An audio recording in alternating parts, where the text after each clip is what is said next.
In this video, we are going to look at what dilutions are in chemistry, how to calculate them using a very easy equation, and even extending to multiple dilutions, which are called serial dilutions. I am sure you all already know that when you have orange squash and you dilute it, that just means you add water. It is the same in chemistry. Dilution is the process of adding water or another solvent to a solution to decrease the concentration. Exactly the same as your orange squash. You have it strong, or you can add more water and make it weaker. So you just need to remember that to dilute a solution means to add more solvent to a set amount of solute, therefore increasing the total amount of solution and decreasing the concentration. So, why do we dilute things in chemistry? In laboratories, solutions usually come in small concentrated volumes so that they are easy to store.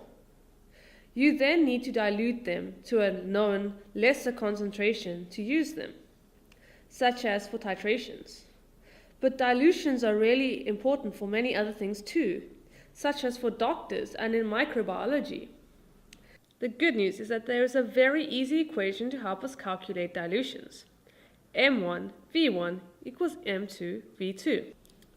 Let's have a look at where it comes from, and then we'll see what it means. Because the moles of the solute stays the same before and after diluting, we can say that moles of solute before dilution equals moles of solute after dilution. And then you should already know that moles of solute equals concentration times volume. We can substitute this in, and we get the concentration multiplied by volume before is equal to the concentration multiplied by volume after, which is what this equation is telling us. I'm just going to pause this video for 5 seconds, long enough for you to save that equation to memory. M1 V1 equals M2 V2. Could it be any simpler?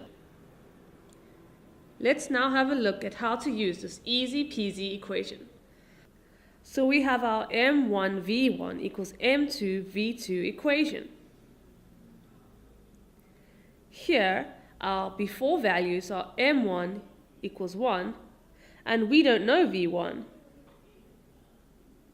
Our post-dilution values are M2 equals 0.6 and V2 equals 150 moles.